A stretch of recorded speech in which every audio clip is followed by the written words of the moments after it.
Hello friend, स्वागत है आप सभी का अपने चैनल आज क्लास में। अगर आप लोग भी मैट्रिक बोर्ड परीक्षा 2024 की तैयारी कर रहे हैं तो आज के इस क्लास में विज्ञान के हम 20 ऑब्जेक्टिव क्वेश्चन देंगे और आपको 20 के 20 क्वेश्चन सॉल्व करना है। अगर आप लोग 20 क्वेश्चन सॉल्व करते हैं और आप लोगों का 15 प्लस ऑब्जेक्टिव प्रश्न सही होता है, यानी 15 से अधिक ऑब्जेक्टिव क्वेश्चन सही होता है, तो समझ जाइए आपकी तैयारी काफी अच्छी चल रही है। और फाइनल बोर्ड परीक्षा के दिन तक आपको क्या करना है, बिल्कुल ऐसी तैयारी करते रहना है ताकि जो हम लोगों का टारगेट है 480 प्लस नंबर लाने का, वो एकदम इजीली हम लोग हासिल कर सके। और जिन भी बच्चों का नंबर 15 से कम आता है तो उनको क्या करना है, अभी तैयारी करने की जरूरत है। 1-2 घंटा समय आप लोगों को क्या करना है, जितना पढ़ रहे हैं उससे 1-2 घंटा समय आपको और बढ़ा देना है पढ़ाई में, ठीक है। जिनका 15 से कम नंबर आता है और जिनका 15 प्लस नंबर आया है तो समझ जाइए आप जो तैयारी कर रहे हैं बिल्कुल सही है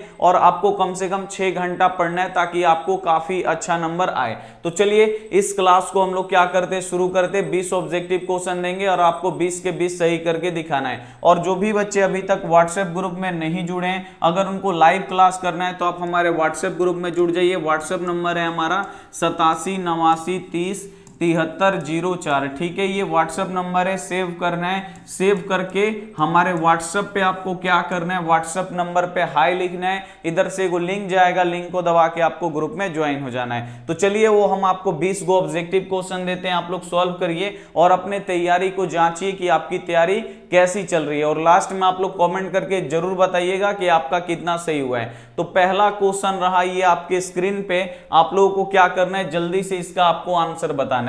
पहला नंबर यहाँ पे क्वेश्चन है कि विद्युत शक्ति का एसआई मात्रक क्या होता है। यहाँ पे आपको विद्युत शक्ति का एसआई मात्रक बताना है, काफी ज्यादा इंपॉर्टेंट क्वेश्चन है। तो विद्युत शक्ति का एसआई मात्रक क्या होता है, वाट होता है। आप लोग लाइव चैट में आप लोग आंसर करते रहिए और आप लोग गिनते रहिए कि आपका कितना सही हुआ है। तो विद्युत शक्ति का एसआई मात्रक क्या होता है, वाट होता है। बल का एसआई मात्रक क्या होता है, अगर क्वेश्चन आ जाए कि बल का एसआई मात्रक क्या होता है तो बल का एसआई मात्रक क्या होता है, न्यूटन होता है। और विद्युत विभवांतर और विद्युत विभव का एसआई मात्रक क्या होता है तो वोल्ट होता है। इसे आपको याद रखना है, काफी ज्यादा इंपॉर्टेंट है। नेक्स्ट आप लोग क्वेश्चन देख लीजिए। अगला क्वेश्चन आप लोग देखिए 2 नंबर और आप लोग गिनते चलिए कि आपका कितना सही हुआ है। 2 नंबर यहाँ पे क्वेश्चन है कि लैक्टिक अम्ल किसमें पाया जाता है। अब आपको बताना है कि जो ये लैक्टिक अम्ल होता है, जो लैक्टिक एसिड होता है, ये किस में पाया जाता है तो आपको याद रखना है ये दही में पाया जाता है। ए वाला आंसर यहाँ पे बिल्कुल इस हो जाएगा। अगर क्वेश्चन आ गया कि इमली में कौन सा अम्ल पाया जाता है तो इमली में टार्टरिक अम्ल पाया जाता है। और अंगूर में भी कौन सा अम्ल पाया जाता है तो अंगूर में भी टार्टरिक अम्ल ही पाया जाता है, नहीं इमली अंगूर दोनों में टार्टरिक अम्ल पाया जाता है। सिरका में कौन सा अम्ल पाया जाता है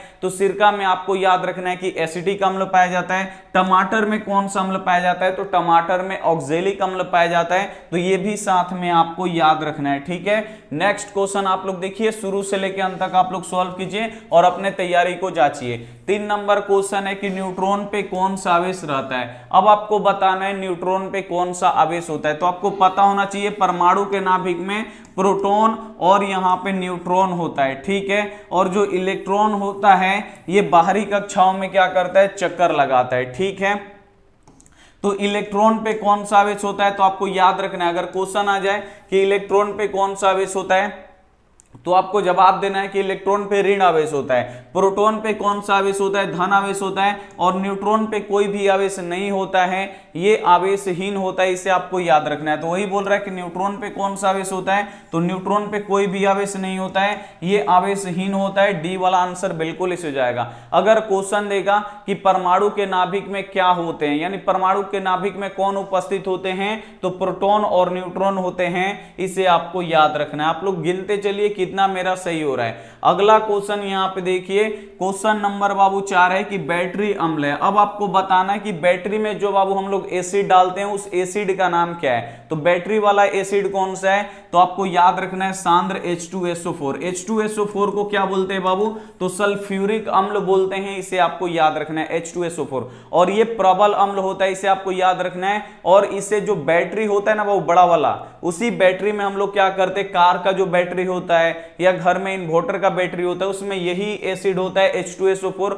हार्ड एसिड होता है, मजबूत एसिड होता है, प्रबल एसिड होता है, इसे आपको याद रखना है। और जो HCl अम्ल है बाबू, ये हमारे पेटों में बनता है और ये क्या करता है, भोजन को पचाने में सहायक होता है, इसे आपको याद रखना है। नेक्स्ट क्वेश्चन आप लोग देखिए, अगला क्वेश्चन है यहाँ पे देखिए 5 नंबर क्वेश्चन है, प्राणियों के शरीर में कितना प्रतिशत जल पाया जाता है। इसमें बच्चे कंफ्यूजन में रहते हैं, कोई बोलता है 60%, 65%, 70%, तीनों में बच्चे कंफ्यूजन रहते हैं, उनके मन में कंफ्यूजन रहता है, तो कंफ्यूजन आज से आप लोग निकाल दीजिए। प्राणियों के शरीर में कितना प्रतिशत जल होता है, तो 65% जल होता है, सी वाला आंसर यहाँ पे बिल्कुल इस हो जाएगा। और पृथ्वी पर कितना प्रतिशत जल है, तो आपको याद रखना है पृथ्वी पर 71% जल है, इसे आपको याद रखना है। और 29% क्या है, भूमि है, इसे भी आपको याद रखना है। पृथ्वी पर देखिए 71% जल है, इसी के कारण पृथ्वी कैसा दिखाई देता है दूर से, तो पृथ्वी कैसा दिखाई देता है, नीला दिखाई देता है, इसीलिए पृथ्वी को नीला ग्रह भी कहा जाता है, इसे आपको याद रखना है। नेक्स्ट क्वेश्चन आप लोग देखिए, अगला क्वेश्चन है यहाँ पे 6 नंबर क्वेश्चन है, लेंस में फोकसों की संख्या होती है। अब आपको बताना है कि लेंस में कितने फोकस होते हैं, तो कोई भी लेंस ले लीजिए, हम यहाँ पे उत्तल लेंस लेते हैं और यहाँ पे ये प्रधान अक्ष हो गया, एक यहाँ पे देखिए फोकस होगा, एक इधर फोकस होगा, एक इधर वक्रता केंद्र होगा, एक इधर वक्रता केंद्र होगा, ठीक है। तो जब भी क्वेश्चन देगा कि लेंस में फोकसों की संख्या कितनी होती है, तो लेंस में एक इधर फोकस, एक इधर फोकस, यानी 2 फोकस होता है, इसे आपको याद रखना है। ए वाला आंसर बिल्कुल इस हो जाएगा। अगर क्वेश्चन देगा कि लेंस में वक्रता केंद्र कितने होते हैं, तो लेंस में वक्रता केंद्र भी कितने होते हैं, 2 होते हैं, इसे आपको याद रखना है। लेकिन यही आप लोग दर्पण अगर लीजिएगा, मान लीजिए ये हम अवतल दर्पण लेते हैं, तो इधर क्या होगा, एगो फोकस होगा, एगो वक्रता केंद्र होगा, आपको याद रखना है, इधर नहीं होता है। दर्पण में क्या होगा बाबू, एगो फोकस होगा, एगो वक्रता केंद्र होगा, लेकिन लेंस में क्या होगा, 2 फोकस होगा, 2 वक्रता केंद्र होगा, इसे आपको याद रखना है। याद रहेगा आप लोग, सही। चलिए आप लोग गिनते चलिए, आप लोगों का कितना सही हुआ है। अगला क्वेश्चन देखिए 7 नंबर के, निम्न में से कौन अधातु है। अब इसमें से आपको पहचानना है बाबू कि इसमें से कौन अधातु है। तो इसमें अधातु कौन सा है, तो सोना धातु होता है, चांदी धातु होता है, तांबा धातु होता है। लेकिन जो हीरा होता है, हीरा में चमक पाया जाता है, लेकिन हीरा क्या होता है, अधातु होता है, और ये कार्बन का अप्रूफ होता है, ठीक है। क्वेश्चन आता है कि हीरा किसका अप्रूफ है, तो कार्बन का अप्रूफ है। और क्वेश्चन आता है कि दुनिया का सबसे कठोरतम पदार्थ कौन सा है, तो हीरा है। कार्बन का शुद्ध रूप क्या है, ये भी क्वेश्चन आता है, तो कार्बन का शुद्ध रूप कौन सा है, हीरा है, इसे आपको याद रखना है। या क्वेश्चन ऐसे भी आ जाता है कि कौन अधातु होते हुए भी धातु की तरह चमकता है, तो आपको याद रखना है हीरा अधातु होते हुए भी धातु की तरह चमकता है, इसे आपको याद रखना है। याद रहेगा। चलिए नेक्स्ट क्वेश्चन हम लोग देखते हैं। अगला क्वेश्चन है यहाँ पे 8 नंबर है बाबू, अम्ल क्षार के परिरक्षण के लिए किसका उपयोग किया जाता है, यानी अम्ल क्षार का पता लगाने में हम किसका प्रयोग करते हैं, तो अम्ल क्षार का पता लगाने के लिए हम लोग लिटमस पत्र का उपयोग करते हैं। किसका करते हैं, लिटमस पत्र का उपयोग करते हैं, इसे आपको याद रखना है। और लिटमस पत्र बाबू किससे निकलता है, तो ये आपको याद रखना है, लाइकेन से निकलता है। लिटमस पत्र किससे निकलता है, लाइकेन से निकलता है। क्वेश्चन ये भी आता है बाबू कि लिटमस, जो ओरिजिनल लिटमस पत्र होता है वो किस रंग का होता है, तो बैगनी कलर का होता है, इसे आपको याद रखना है। और जो अम्ल होता है आपको याद रखना है,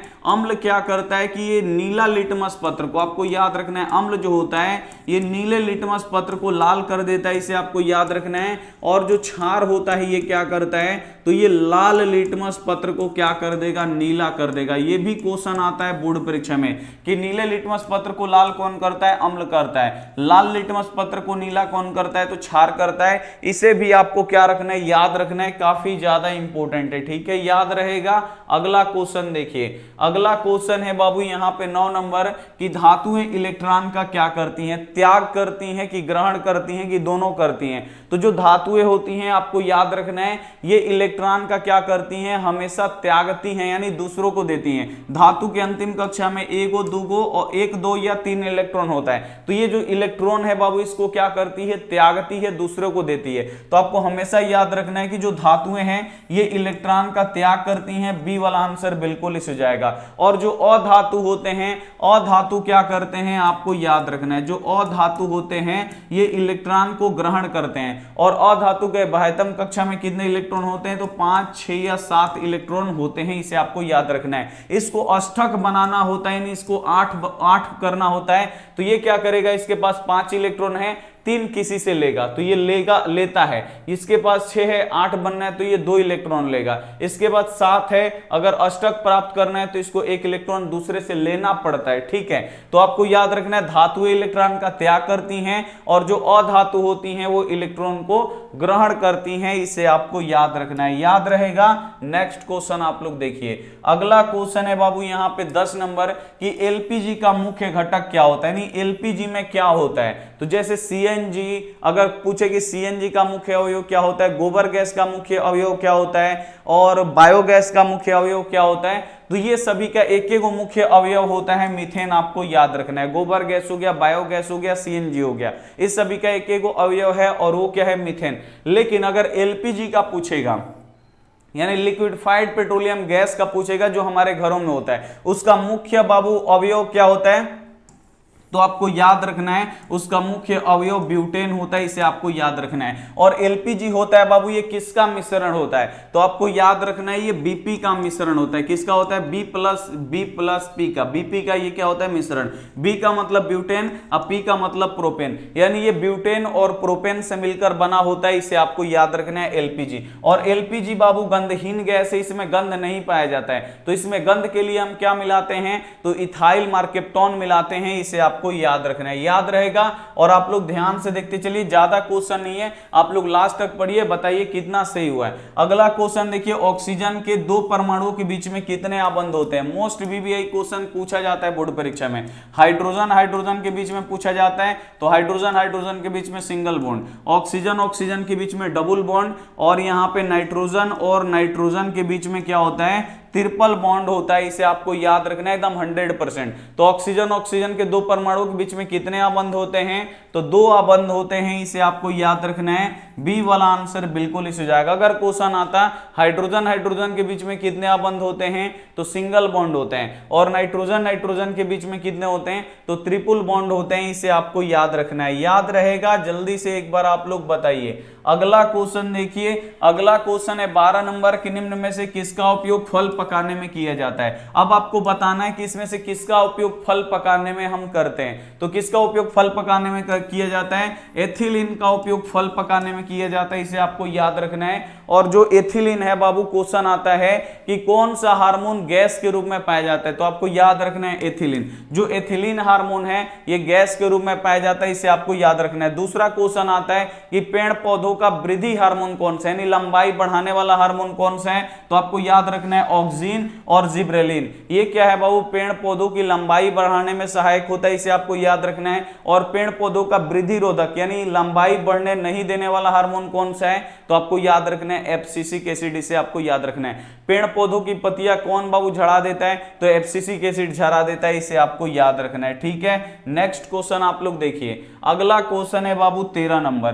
13 नंबर क्वेश्चन काफी ज्यादा इंपॉर्टेंट है कि खुला परिसंचरण तंत्र पाया जाता है। मोस्ट वीवीआई क्वेश्चन है। कॉकरोच से भी क्वेश्चन आता है कि खुला परिसंचरण तंत्र किस में पाया जाता है, तो खुला परिसंचरण तंत्र किस में पाया जाता है, कॉकरोच में पाया जाता है। यहाँ पे सी वाला आंसर बिल्कुल इस हो जाएगा। उसके बाद बाबू क्वेश्चन आता है कि किस में हीमोग्लोबिन नहीं होता है, तो ऑप्शन में एक होता है कॉकरोच। तो आपको याद रखना है कि जो कॉकरोच होता है इसमें हीमोग्लोबिन नहीं होता है, इसलिए जो कॉकरोच का खून होता है वो लाल नहीं होता है। कॉकरोच का खून कैसा होता है, व्हाइट होता है। आपको याद रखना है। तो ये क्वेश्चन आता है कि किस में हीमोग्लोबिन नहीं होता है, तो कॉकरोच में हीमोग्लोबिन नहीं होता है। अगर कॉकरोच में हीमोग्लोबिन होता तो उसका खून लाल दिखाई देता है। इसे आपको याद रखना है। अब कॉकरोच से बाबू एक और क्वेश्चन आता है। कॉकरोच से ये क्वेश्चन आता है कि कॉकरोच में कितने श्वास रंध्र पाए जाते हैं, कितने जोड़ी श्वास रंध्र पाए जाते हैं, ये क्वेश्चन आता है। तो कॉकरोच में 10 जोड़ी श्वास रंध्र पाए जाते हैं। इसे आपको याद रखना है। कितने, 10 जोड़ी पाए जाते हैं। इसे आपको याद रखना है। Most VVI question. अगला क्वेश्चन आप लोग देखिए, अगला क्वेश्चन है यहाँ पे 14 नंबर कि लार में कौन सा एंजाइम पाया जाता है। तो लार में क्या पाया जाता है, जल्दी से कमेंट करके बताइए। तो लार में बाबू आपको याद रखना है कि लार में आपका यहाँ पे टाइलिन पाया जाता है। लार में कौन सा एंजाइम पाया जाता है? टाइलिन पाया जाता है। सी वाला आंसर यहाँ पे क्या हो जाएगा? बिल्कुल एकदम आप लोगों का राइट आंसर हो जाएगा। दूसरा क्वेश्चन आता है कि लार जो हमारे मुंह से निकलता है बाबू, तो हमारे मुंह में कितनी जोड़ी लार ग्रंथियां पाई जाती हैं? तो हमारे मुख में कितनी जोड़ी लार ग्रंथियां पाई जाती हैं? तो आपको याद रखना है 3 जोड़ी लार ग्रंथियां पाई जाती हैं। और लार का पीएच मान कितना होता है? तो 5.5 होता है। इसे आपको याद रखना है, काफी ज्यादा इंपॉर्टेंट है। नेक्स्ट क्वेश्चन आप लोग देखिए, अगला क्वेश्चन देख लीजिए। अगला क्वेश्चन है यहाँ पे 15 नंबर क्वेश्चन है कि वास्तविक प्रतिबिंब हमेशा कैसा होता है? यानी जो वास्तविक प्रतिबिंब होता है, ये आपको बताना है कि वास्तविक प्रतिबिंब कैसा होता है। तो वास्तविक प्रतिबिंब आपको याद रखना है कि हमेशा वास्तविक प्रतिबिंब कैसा होता है, इधर नहीं इधर। वास्तविक प्रतिबिंब हमेशा कैसा उल्टा होता है, इसे आपको याद रखना है। बी वाला आंसर बिल्कुल इसे जाएगा। और जो काल्पनिक प्रतिबिंब होता है, इसे आपको याद रखना है। जो काल्पनिक प्रतिबिंब है ये हमेशा सीधा होता है। और वास्तविक प्रतिबिंब को हम क्या कर सकते हैं? पर्दे पे उतार सकते हैं, लेकिन जो काल्पनिक प्रतिबिंब होता है इसे हम पर्दे पर नहीं उतार सकते हैं। इसे आपको याद रखना है। नेक्स्ट क्वेश्चन आप लोग देखिए। अगला क्वेश्चन है बाबू यहाँ पे 16 नंबर क्वेश्चन है कि स्वपोषी पोषण के लिए क्या आवश्यक है। अब यहाँ पे आपको बताना है कि स्वपोषी पोषण के लिए क्या आवश्यक है। स्वपोषी पोषण किस में होता है? तो हरे पेड़ पौधों में होता है। और हरे पेड़ पौधे स्वपोषी पोषण के कारण ही अपना क्या करते हैं? भोजन बनाते हैं। प्रकाश संश्लेषण की क्रिया के द्वारा अपना भोजन बनाते हैं। और उसमें किसका उपयोग करते हैं? क्लोरोफिल। क्लोरोफिल कहाँ पे होता है? तो पेड़ पौधों की पत्तियों में होता है। और क्लोरोफिल के कारण ही जो पेड़ पौधों की पत्तियां होती हैं वो हरी दिखाई देती हैं। दूसरा सूर्य के प्रकाश का उपयोग करता है। तीसरा कार्बन डाइऑक्साइड का उपयोग करता है। यानी इनमें से सभी का उपयोग होता है। डी वाला आंसर बिल्कुल इसे जाएगा। स्वपोषी पोषण के लिए क्या आवश्यक है? तो इनमें से सभी आवश्यक है। इसे आपको याद रखना है। नेक्स्ट क्वेश्चन आप लोग देखिए। अगला क्वेश्चन है बाबू यहाँ पे 17 नंबर क्वेश्चन है कि चीनी का रासायनिक सूत्र क्या होता है। अब यहाँ पे आपको बताना है कि जो चीनी होता है, चीनी का रासायनिक सूत्र क्या होता है? जो हम लोग शुगर खाते हैं, तो चीनी का रासायनिक सूत्र क्या होता है? C12H22O11 होता है। इसे आपको याद रखना है। बी वाला आंसर बिल्कुल इसे जाएगा। और ग्लूकोज का रासायनिक सूत्र क्या होता है? तो ग्लूकोज का रासायनिक सूत्र आपको याद रखना है C6H12O6 होता है। दोनों के दोनों क्वेश्चन बोर्ड परीक्षा में आता है, आपको याद रखना है। ये ग्लूकोज का रासायनिक सूत्र होता है और ये चीनी का रासायनिक सूत्र होता है। इसे आपको याद रखना है। मोस्ट VBI क्वेश्चन है। अगला क्वेश्चन आप देखिए।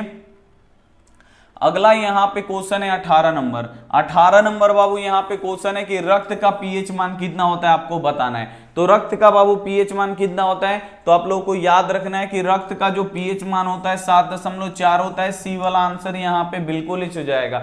दूसरा क्वेश्चन बाबू आता है कि रक्त कितने प्रकार के होते हैं? तो रक्त 4 प्रकार के होते हैं। WBC, RBC, प्लेटलेट्स और प्लाज्मा आपको याद रखना है। तो जो RBC होता है बाबू, क्वेश्चन आता है कि RBC का जीवन काल कितने दिन का होता है? तो 120 दिन का होता है। WBC का जीवन काल कितना दिन का होता है? तो 12 से 20 दिन का होता है। इसे आपको याद रखना है। तीसरा क्वेश्चन आता है कि रक्त कहां पे बनता है? तो रक्त हमारे बोन मैरो में बनता है। इसे आपको याद रखना है, जिसे अस्थि मज्जा बोला जाता है। इसे आपको याद रखना है। और रक्त का कौन सा पार्ट खून को थक्का बनाता है? तो आपको याद रखना है प्लेटलेट्स। जो प्लेटलेट्स है ये रक्त को क्या करता है? क्लॉटिंग करता है। इसे आपको याद रखना है। और रक्त किसके कारण से लाल दिखाई देता है? तो जो रक्त है वो हीमोग्लोबिन के कारण से लाल दिखाई देता है। अगला क्वेश्चन यहाँ पे देखिए। अगला क्वेश्चन है यहाँ पे 19 नंबर, केंचुआ किस अंग से श्वसन करता है? अब आपको बताना है कि जो केंचुआ होता है ये किस अंग से अपना श्वसन करता है। तो जो केंचुआ होता है आपको याद रखना है ये त्वचा यानी स्किन से श्वसन करता है। सी वाला आंसर यहाँ पे बिल्कुल इसे जाएगा। क्वेश्चन बाबू मेरे ये भी आता है कि उभयलिंगी जंतु कौन होता है? तो उभयलिंगी जंतु कौन होता है? तो क्वेश्चन आएगा कि उभयलिंगी जंतु कौन है? तो केंचुआ है। अब उभयलिंगी जंतु किसे बोलते हैं? तो आपको याद रखना है कि जिसमें दोनों लिंग उपस्थित होते हैं उसे उभयलिंगी बोला जाता है। इसे आपको याद रखना है। नेक्स्ट क्वेश्चन आप लोग देखिए। अगला क्वेश्चन और आज का अंतिम क्वेश्चन देखिए 20 नंबर क्वेश्चन है कि कौन सा अधातु कमरे के ताप पर द्रव होता है। अब यहाँ पे आपको बताना है कि वो कौन सा अधातु है जो कमरे के ताप पर द्रव होता है। तो आपको याद रखना है, अधातु पूछा गया है और धातु भी पूछा जाता है, दोनों आपको याद रखना है। तो कौन ऐसा अधातु है जो कमरे के ताप पर द्रव के रूप में पाया जाता है? तो आपको याद रखना है ब्रोमीन। ब्रोमीन एक ऐसा अधातु है जो कमरे के ताप पर द्रव के रूप में पाया जाता है। इसे आपको याद रखना है। अगर धातु बोले कि कौन ऐसा धातु है जो कमरे के ताप पर द्रव के रूप में पाया जाता है तो पारा और ये दोनों के दोनों क्वेश्चन बोर्ड परीक्षा में पूछे जाते हैं, इसे आपको याद रखना है। अब यहाँ पे 20 क्वेश्चन हम आपको दिए थे और आप लोगों को अब बताना है कि आपका 20 में से कितना सही हुआ। जल्दी जल्दी आप लोग कमेंट करके बता दीजिए जल्दी जल्दी। अगर मान लीजिए आपका 15 प्लस सही हुआ है, 15 से ज्यादा, 15 प्लस का मतलब क्या हुआ, 15 से अगर आपका ज्यादा 16, 17, 18, 19, 20 अगर इतना सही हुआ है तो आपकी तैयारी बिल्कुल सही चल रही है। बिल्कुल इसी लगन और मेहनत से आपको क्या करना है, तैयारी करना है और ज्यादा आपको मन लगा के तैयारी करना है कि फाइनल बोर्ड परीक्षा में आप लोग बहुत अच्छा नंबर लाएं, टॉपर भी बन जाए। और जिनका 15 से कम नंबर आया है, जान लीजिए जिनका 15 से कम नंबर आया है वो लोग क्या करेंगे बाबू, थोड़ा सा आप लोग को और मेहनत करना है पढ़ाई में, थोड़ा सा और आप लोग मन लगाइए और ज्यादा आपको मेहनत करना है। पढ़ाई की जो सीमा है, घंटा है, उसे आपको क्या करना है और आपको बढ़ाना है। ठीक है, तो कमेंट करके आप लोग जल्दी जल्दी बता दीजिए कि आपका कितना सही हुआ है। सभी बच्चे कमेंट में एक बार बताएंगे ईमानदारी पूर्वक। ठीक है, लाइव क्लास करना है तो व्हाट्सएप नंबर दिए हैं, शुरू में आप लोग जुड़ जाइए। टेलीग्राम ग्रुप में जुड़ना है तो टेलीग्राम ग्रुप पे आप लोग सर्च कीजिए ask class official, ASKCLASS, ask class official लिख दीजिए, आ जाएगा। उसमें आप लोग ज्वाइन हो जाइए। ऑनलाइन टेस्ट होता है, लाइव क्लास होता है, PDF नोट्स आपको दिया जाता है। तो आप लोग क्या कर सकते हैं, हमारे व्हाट्सएप ग्रुप में जुड़ सकते हैं, पढ़ाई भी कर सकते हैं। ठीक है, और मिलिए शाम को यहाँ पे 6 बजे त्रिकोणमिति का सब्जेक्टिव का क्लास होगा, तो आप लोग जरूर जुड़िएगा। अगर दिक्कत होगा त्रिकोणमिति में तो आज से आपका दिक्कत क्या हो जाएगा, खत्म हो जाएगा। शाम 6 बजे आप लोग जरूर जुड़िए। थैंक यू फॉर वॉचिंग, मिलते हैं अगली क्लास में, तब तक अपना ध्यान रखिए और वीडियो को लाइक कीजिए, अपने दोस्तों के पास शेयर करिए। आप लोग सभी देखिए, अगर आप लोग एक एक दोस्त को अगर आप लोग शेयर कीजिएगा ना, बहुत हो जाएगा हमारा हेल्प। अगर आपके पास स्कूल के फ्रेंड हैं और कोचिंग के दोस्त हैं तो एक एक बच्चा अगर स्कूल में जाके बोलेगा अपने दोस्तों से तो बहुत सारा हेल्प हो जाएगा। तो आपको क्या करना, अपने दोस्तों के पास, अपने स्कूल में जो भी बच्चे हैं आपके, वो क्या करना, उन लोगों को आपको शेयर करना है। हमारे तरफ से हमारे लिए आप लोग क्या कर दीजिए, एक बार शेयर कर दीजिएगा इस वीडियो को और उन लोगों से बोलिएगा कि ऑनलाइन पढ़ाई होता है, आप लोग भी पढ़ाई करिए। थैंक यू फॉर वॉचिंग, इतना आप लोग काम कर दीजिए। थैंक यू फॉर वॉचिंग, मिलते हैं अगली क्लास में, तब तक अपना ध्यान रखिए, मन लगा के पढ़ाई कीजिए। Take care and bye.